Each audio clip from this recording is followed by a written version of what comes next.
Buenas tardes, seguimos acá en la charla con el suboficial mayor Riquelme. Esta es la segunda parte. Tenemos la misma ropa porque en realidad es el mismo día, pero vamos a seguir charlando hasta que podamos. Habíamos quedado, Bruno, en tu incorporación al servicio. Lo recuerdo porque redundantemente es la segunda parte, ¿sí? Bruno, contame un poco de cómo fue tu transición del ejército, que quedamos en eso, al servicio penitenciario bonaerense. Bueno, el tema mío, yo como conté anteriormente, fue por una cuestión de necesidad más que nada, de ya tener establecido una familia. Acá en la localidad de Magdalena había un bebé en ese momento, que era mi hijo, y bueno, lo vi como una salida laboral. Rápidamente ingresé al servicio y bueno, la parte inicial me pareció muy básica. Los oficiales, los pocos oficiales que habían venido de afuera,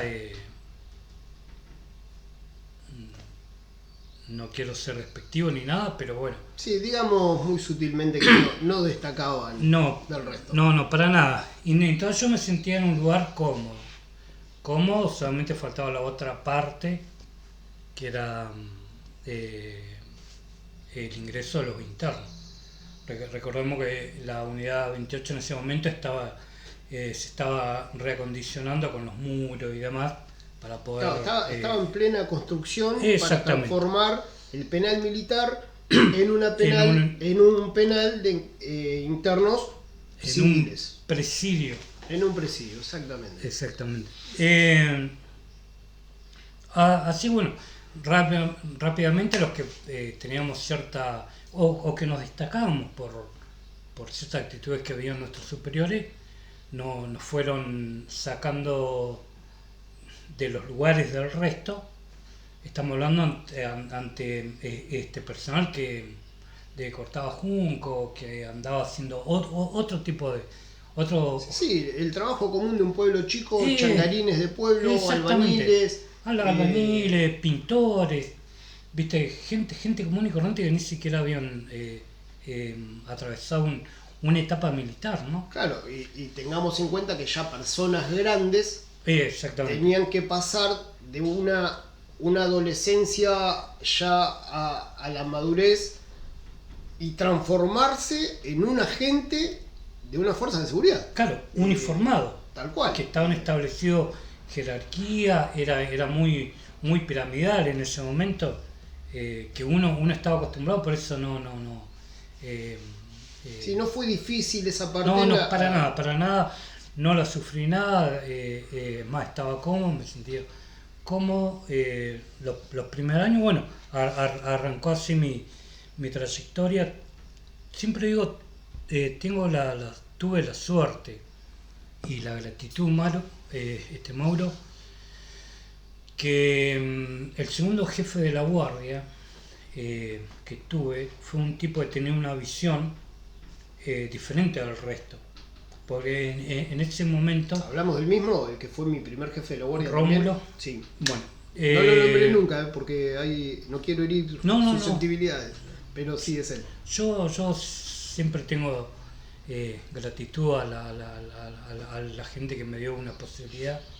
Yo para mí, él tuvo una visión, porque en ese momento recordemos que era otra parte de la historia argentina, donde el tumbero era visto como algo superior Sí, sí. al que era... Al que era normal, porque esa es la realidad. La realidad es que el que se consideraba tumbero era completamente diferente a una persona como lo puede ser cualquier persona en la vida civil, y llamémosle con un cierto grado de más educación. Claro. Porque el tumbero estaba más mimetizado con el interno que con la sociedad real. Sí, tenía afuera. ciertos, a mi entender, tenía ciertos valores valores morales, éticos, medio alejados de lo que uno más o menos venía mamando, educándose en cierta doctrina, ¿no? Bueno, este jefe, el jefe de la guardia, el que nombramos recién, tenía una visión superior. De hecho, él llegó a inspector general, Sí. cuando nadie apostaba Cuando absolutamente nadie nada por apostaba él. a eso. Pero él en su momento tuvo esa visión y agarró a los que por ahí teníamos cierta preparación militar, otra formación, y nos dio un lugar. A mí me dio un lugar de privilegio, siempre digo. Nunca tuvimos amistad, absolutamente nada, fue una cuestión de lealtad laboral, yo le digo. Y me dio un lugar privilegiado, Mauro, que me hizo que entre mis pares, porque en ese momento eran pares, Sí. porque no había No subalternos, había suboficiales, claro, Eh, superiores y subalternos de bajo grado. eran pares y superiores, punto. Y en ese momento él me dio un lugar de excelencia donde pude destacarme del resto, porque ya tenía lo que es el mando. Empecé a utilizar el mando sobre mis pares, ¿no? Siempre dentro de lo que fue la ley. Con el correr de los años,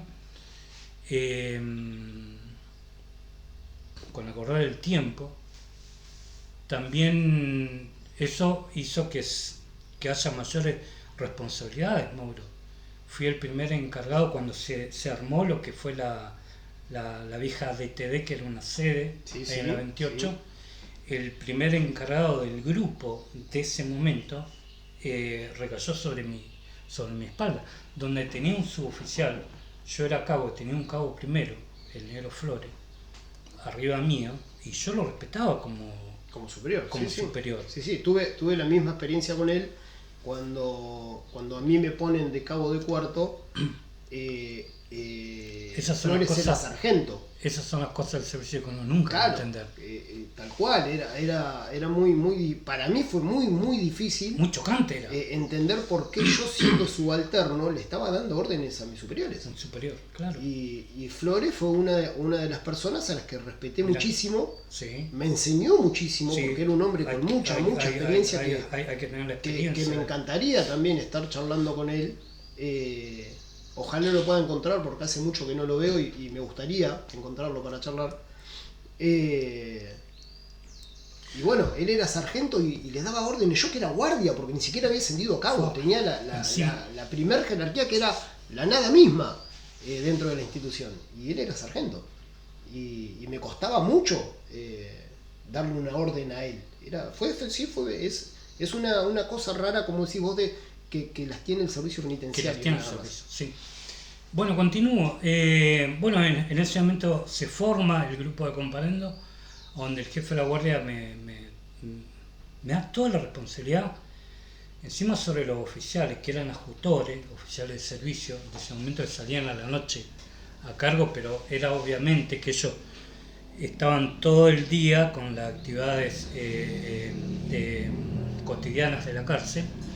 A la noche estaban pero detonados. Entonces ellos, más allá que quizá en su momento les llegó a molestar, después también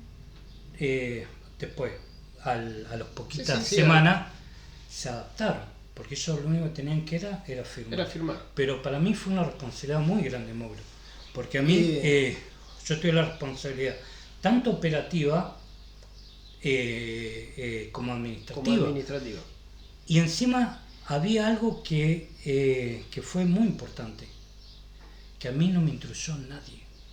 Nadie me dijo, hay que hacer esto, hay que requisar así, hay que hacer esto, nada, absolutamente nada. Toda la responsabilidad. Yo por una cuestión mía, de querer siempre saber un poquitito más, llegué a la gente en la 9, o la nueva, como dicen los tumberos. Claro, en ese momento era la unidad de tránsito. Era la que nos cruzamos con la gente de la DTD, del cuartel. Del cuartel. Veías todo, de principal para arriba. Sí. Todos viejos grandes, unos bigotes. Lo conté en un video. Mayores, me acuerdo, los judiños, los mexicanos. Claro, Hacían ¿viste? mexicanos con bigotes grandes Y toda todo gente, grandotes. gente grande de nuestra edad hoy Sí, por hoy, sí, ¿viste? sí, eran Y gente muy con grande. otro Sí. tipo de carácter también.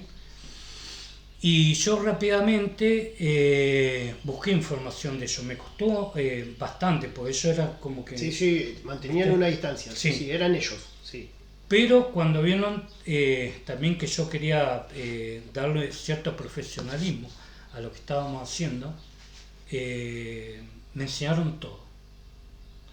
De cómo requisar el equipo celdario, dónde había esto, aquello, lo otro, cintura para, viste, Sí, sí, los cuidados, ver, la charla con el viste, interno. viste, primero ver eh, quién era, viste, todas esas cuestiones que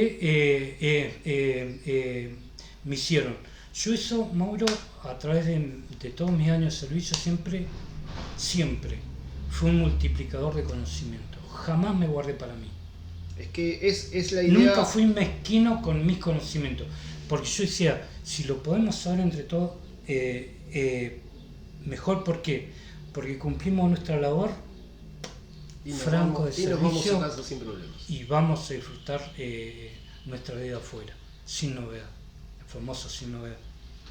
Bueno, grupo Comparendo, lo armé bien, terminábamos 4 o 5 de la mañana en un camioncito en un 608. Sí, me acuerdo. Yo lo conocí, yo ya estaba. Yo Bueno, en servicio. entraban 14, 15 internos parados, era el Sí. máximo, le metíamos 25, era una cosa de loco. Las personas en condiciones de encierro te misionaban, viste, era una cuestión loca. Me acuerdo que solíamos ir yo o el oficial, había una cosa una caja. Una rueda había también. Estaba la rueda de auxilio dentro del. Donde iba el cambio, había una cosa, le faltaba líquido de freno, no sé qué era lo que le faltaba. Que había que ir echándole y dándole. Eran 45 kilómetros dándole, ¿viste? Y te quedabas por allá y era una cosa tortuosa. Bueno, así arrancamos en la parte más importante, digamos. Bueno, cuando después se acomodó todo demás, yo 3, 4 de la mañana era cosa de todos los días.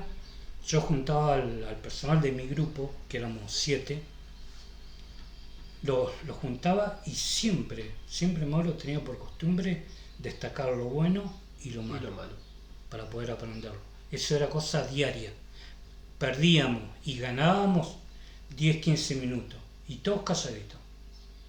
Y al otro día tratábamos, y yo era un observador continuo, en la requisa, en todo, en la parte administrativa.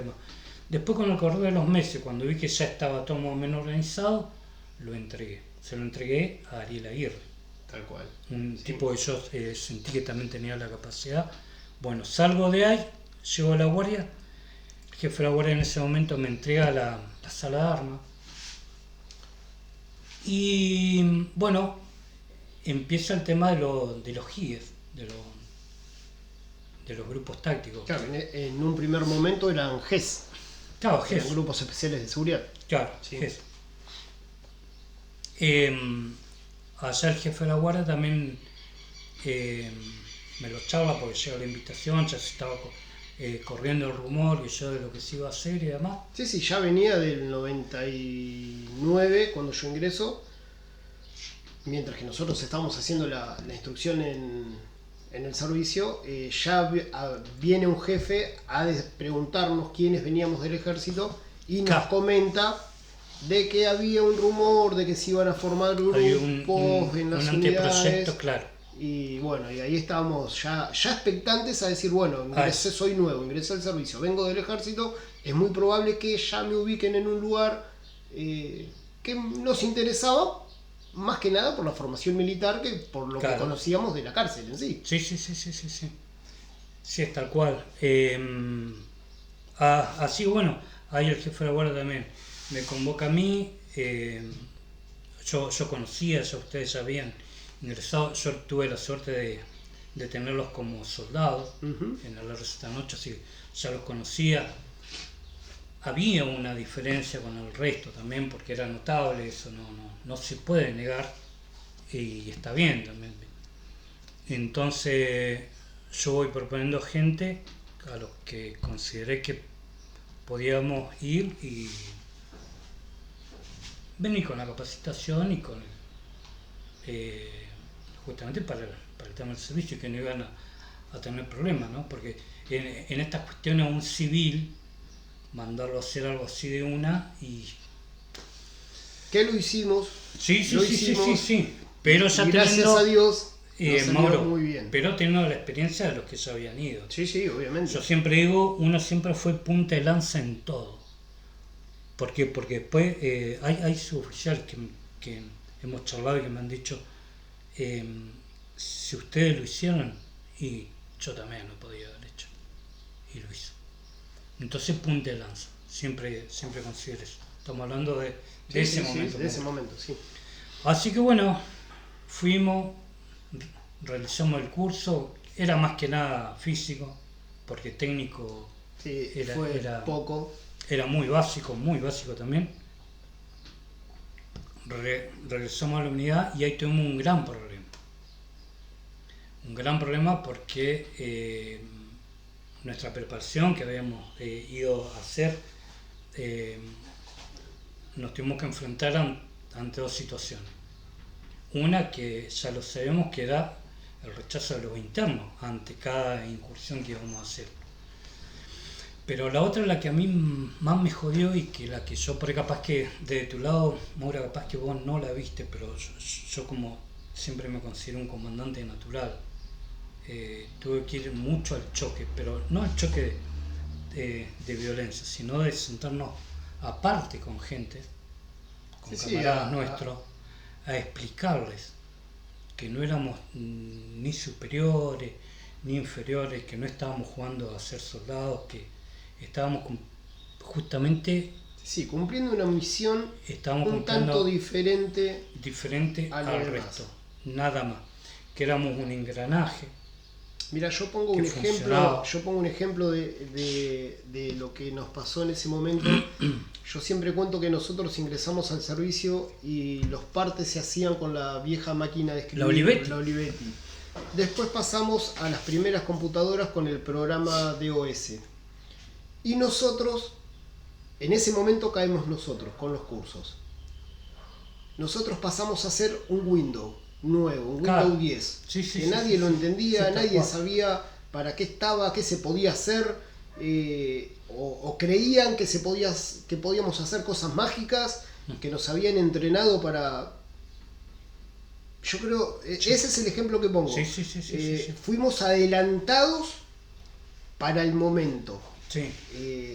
El personal o la superioridad en ese momento no estaba preparada para que existiéramos nosotros en todas las unidades.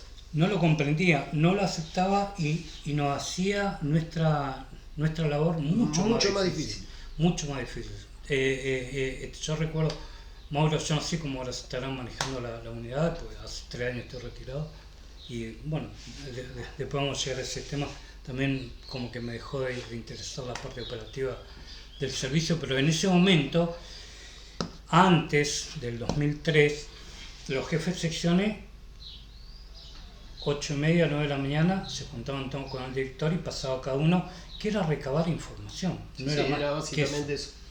Y en ese momento, el jefe de la guardia también me invita a participar. Lo habla con el director da el visto bueno. Entonces yo recababa información, que después, de acuerdo a esa información, Mauro, capaz te estás enterando ahora, eran los procedimientos que nosotros realizábamos después. Había un comentario que había una ranchada, que en ese momento, con tal ranchada se iban a juntar en la cancha, ¿te acuerdas que era todo antes cancha, era exactamente, ahora son módulos. Bueno, era todo cancha, y entonces yo capaz que recargaba a un equipo sobre el otro y capaz que no lo entendían, y bueno, la información estaba ahí dada, que era lo que necesitaban saber.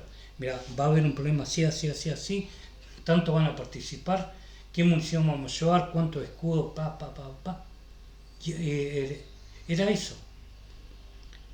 Y eso también, en lo que respecta a mí, Mauro, tuve que empezar a entablar relaciones con los encargados de turno, que ellos bajen línea hacia abajo, porque nuestros padres no nos entendían. Tarea muy difícil. Sí. Mauro, ¿cuánto tuvimos un inconveniente que lo podríamos haber solucionado instantáneamente? Perdón. Y solía estar el encargado mirándonos y nosotros pidiéndole por favor que nos abran el candado para poder ingresar al cancel. Sí. Al cancel. Yo no me olvido. Y esa cuestión yo la empecé a trabajar no con mi par, porque mi par nos odiaba, nos detestaba. Sí. Nos odiaba. Entonces yo empecé a tratar en el personal superior, el encargado de turno. Yo empecé, mire oficial, esto así, si usted nos da una mano, nosotros, usted no tiene que escribir mucho, se salvan vidas, porque nosotros estamos justamente para eso, para solucionarlo, pero si no nos dan el lugar, nunca lo vamos a poder hacer. Fue un trabajo de meses, años, hasta que se logró. Porque las órdenes empezaron a bajar. Empezaron a ver la importancia que era. Yo cada vez que vi que las cuestiones estaban ya más o menos establecidas, de acuerdo a lo que a la formación o lo que uno pretendía hacer dentro del servicio, yo cuando veía que estaba más o menos en lineamientos que yo consideré, me aparté. Y esto estaba funcionando, en teoría. Y continué en otras cosas. Porque nunca me quedé estancado en una función y manteniéndote siempre en una zona de confort. Básicamente. Siempre busqué... Es salir un poco, aprender y encontrar otro lugar y seguir aprendiendo y encontrar otro lugar y seguir aprendiendo. El servicio penitenciario no es una unidad, hoy son 61 y todo el mundo cree que el servicio penitenciario es la unidad en la que entra y que todo funciona igual. Y no es así, son 61 mundos diferentes. Siempre lo digo, en mí todos los puestos de relevancia que se le puede dar a un suboficial los pude ocupar. Creo que siempre yo tengo esta frase para mí, siempre fue un multiplicador de conocimiento y buscando la excelencia del suboficial. Porque para mí siempre me siento muy orgulloso de ser suboficial. Con respecto a eso, Bruno. ¿Por qué, Mauro? Déjame terminar, por favor. Por favor. Porque yo considero que es la columna vertebral lo que mueve al servicio penitenciario. Y no, por ahí no, mi alma sabe la verdad y es mejor que esté callado, como decía don José Larralde. Bueno, yo porque la parte que sería de acá lo he visto muy frágil. Yo quiero preguntarte sobre eso. Acabas de usar la frase, el suboficial es la columna vertebral de una unidad. Es la misma frase que usa el ejército para hacer la publicidad de la escuela de suboficiales. Ah, mira. ¿Sí? El ejército usa justamente esa frase. Dice, escuela de suboficiales, sargento Cabral, el suboficial es la columna vertebral del ejército argentino. No sabía eso. No sé si la está usando ahora o no, pero en la última propaganda escuché esa frase. Yo pienso exactamente igual. Yo te voy a contar una anécdota que se la conté hace muy poquito a mi esposa. Una vez estaba trabajando con mujeres, me habían destinado a la unidad número 51 y un jefe me preguntó en realidad si alguna vez habían desfilado mujeres en Magdalena, porque ya habían pasado un par de fechas patrias y el aniversario del pueblo y vio que solamente desfilábamos hombres y me dice, Córdoba, si hay una unidad de mujeres, ¿por qué no desfilan las mujeres? Entonces digo, jefe, claro, no desfilan las mujeres porque nadie ordenó que desfilen las mujeres. Y me dice, ¿y saben desfilar? Digo, imagino que no. Digo, nunca las vi hacer orden cerrado en la instrucción. Claro. Y obviamente este jefe, sabiendo que yo venía del ejército y que ya me había visto desfilar varias veces, me pone de instructor para formar por primera vez una sección de desfile de mujeres en Magdalena. Bueno, busqué las mujeres, las encontré, hice la sección. Me costó muchísimo hacerles entender por qué se desfilaba como se desfila, ¿sí? Hacerles entender que el orden cerrado es una de las partes que distingue a las Fuerzas Armadas de la sociedad civil, Claro. que la marcialidad se lleva con orgullo, con honor, que se tiene que mostrar que uno está formado de una manera diferente. El sentido de pertenencia. Exactamente. Yo pertenezco a esto. Uno muestra a la forma que tiene de pertenecer a una institución. Logré que les llegara ese mensaje. Hice una sección de desfile que no porque la haya hecho yo, pero fue espectacular verlas desfilar. Realmente un orgullo muy grande. Ujú. Pero la anécdota no es esa. En un momento, no sé si recordás que la unidad 51 tiene una especie de balcón, que es por la Sí, escalera por sí, donde sí, se sí, sube sí, a la sí. jefatura. Yo en un momento veo, en la práctica de desfile veo que había una subdirectora y un subdirector mirando la práctica de desfile. Y en un momento me llama, una subdirectora me llama. La mujer, en realidad eran dos, una subdirectora mujer y el subdirector hombre. Me llama la mujer. Yo pensé que me iba a llamar la atención por algo del desfile. Básicamente me acerco, siempre yo muy correcto, me paro firme, saludo, me presento y dice, no, Córdoba, está bien. Esperando yo una llamada de atención por algo, capaz otra idea, me mira y Sugerencia. me dice, Córdoba, ¿por qué no te haces oficial? Y yo era sargento. Realmente pensé que me estaba agarrando. Ya. Entonces la miro y le digo, no entiendo, señora, lo que me está diciendo. Me dice, Córdoba, me dice, vos tenés que ser oficial. Dice, ¿por qué no te vas y haces el curso en la escuela de oficiales? Y la miro y le digo, me señalo la insignia de grado, y digo, señora, soy sargento. Yo tengo un grado histórico No, encima. no, escuchá. Le digo, señora, soy sargento. Cabral, el perro Y sin me negro. mira y me dice, sí, ya sé, me dice, pero ¿te podés hacer oficial? Digo, señora, tengo el grado histórico de sargento. Y la mujer seguía sin entenderme, me miraba y como diciendo, ¿de Yo qué no me estás entiendo. hablando? Digo, señora, es el grado militar más conocido del planeta. Digo, no hay un suboficial que no quiera llegar a sargento. Claro. Digo, señora, el sargento Juan Bautista Cabral. ¿Y usted quiere que me convierta en adjutor? Digo, ¿quién? Dígame un adjutor conocido. Claro. Sí, sí, sí, sí. La mujer me mira y me dice, ya te entendí. Me dice, continúa con lo que estabas haciendo. Muy poca gente en el servicio Entiende esas cuestiones. entiende tal cual la importancia del suboficial. Claro. No importa la sección en la que estés, no importa el puesto o cargo que ocupes, el ser suboficial che. es ser el alma madre de todos los Claro, movimientos que hay en una encima unidad. sentirse, considerarse así, Mauro. Yo me acuerdo, mira, con respecto a esto nunca lo habíamos charlado afuera yo cuando llegué a sargento, o sea que yo sentí una alegría, una pasión y hacía tiempo atrás yo decía un grado histórico, el de Cabral, el del perro cinero en Malvinas, el del sargento Verdés, Tal cual. en los levantamientos calapintados, mal llamados calapintados, los pronunciamientos militares. Yo digo, sargentos que fundaron su vida en pos de una patria libre, justa, soberana, ¿viste? Gente que por ahí los que hemos utilizado, venimos de la parte castrense, militar, le damos la importancia que es. Entonces cuando uno llega, Sí, es el orgullo ¿viste? más grande. El pecho se te infla, hermano, Sí. ¿no? A ver, yo siempre lo digo para los que nos gusta esto y lo llevamos realmente en el alma, colocarte por primera vez la insignia de sargento es automáticamente pensar en Cabral, es literalmente eso.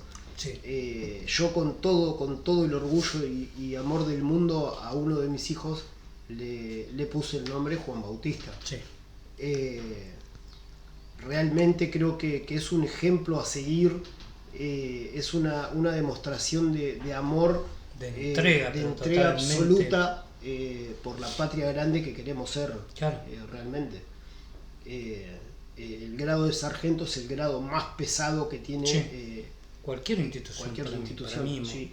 ¿viste? Y es a nivel mundial, no estamos hablando solamente de Cabral. El grado No. de sargento desde la época de los romanos, del Imperio Romano, que fueron los que inventaron el grado, que el nombre viene del latín sargentum, que quiere decir el que más sabe, es más o menos así su, Sí. su explicación.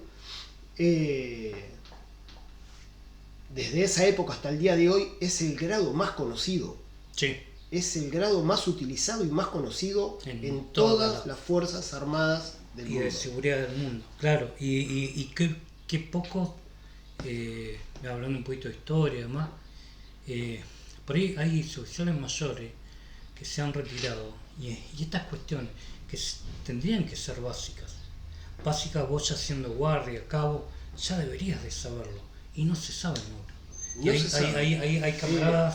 hay camaradas que se han ido porque eso hace justamente a que uno sienta esa fuerza que nace de ser más profesional en lo que hace, de sentirse que sos un profesional y haces todas las cuestiones que estén a tu alcance para hacerlo, Mauro. Mirá, Bruno. Algo básico. Sí, mirá, Bruno, si bien este programa está pensado por otros motivos, Ya vamos a hablar del... ya estamos llegando de vuelta a los 31 minutos 40. Creo que vamos a hacer otro video. Si bien este programa está pensado para el después, ¿sí? Para retirados como vos, como yo y otros tantos que lo estén escuchando, terminamos hablando del sentir, de lo que sentimos por nuestro país, por la patria básicamente. La patria. Fíjate qué coincidencia, ni que hubiese estado preparado. Hace un rato me di cuenta de que ahí arriba tenés un cartel, no sé si lo ven. Las Malvinas, son Argentinas, y yo siempre tengo una remera que dice Malvinas 1982. Y lo sentimos así porque nos formaron así. Porque sentimos que el servicio penitenciario, que esto es algo muy difícil para la sociedad también, el servicio penitenciario no está visto siquiera como una fuerza de seguridad. El servicio penitenciario no depende del Ministerio de Seguridad, depende del Ministerio de Justicia. Sin embargo, somos personas muy entrenadas, muy preparadas. En algunos casos, estoy hablando de los grupos tácticos hoy en día, que hay muchísimas capacitaciones. Sí. El armamento que utilizamos, el equipo que utilizamos es de primera generación a nivel mundial, y ni siquiera somos una fuerza de seguridad. No estamos vistos como una forma de seguridad. Cuando tenemos hombres física y mentalmente preparados para realizar cualquier procedimiento de alto riesgo, arriesgando su propia vida, asimismo no estamos vistos como una fuerza de seguridad. Bruno, nos volvimos a acceder en el tiempo. Si estás de acuerdo, seguimos charlando. Hacemos una tercera parte. Así que gracias a ustedes por estar de ese lado. Gracias a Bruno, que venimos hablando y podemos seguir hablando y tal vez nos agarre la noche hablando. Es un placer hablar con Riquelme. Creo que ustedes lo están escuchando. Es un hombre que tiene mucho para dar como suboficial, como dijo él, como multiplicador en muchas oportunidades. Yo también aprendí mucho de él, sigo aprendiendo de él, me gusta aprender de él, lo considero un hermano de armas, que eso es algo muy importante para nosotros. Así que nos vemos en el próximo video. La hermandad táctica. Muchísimas gracias. Exactamente, la hermandad de los operadores tácticos. Muchísimas gracias, Bruno.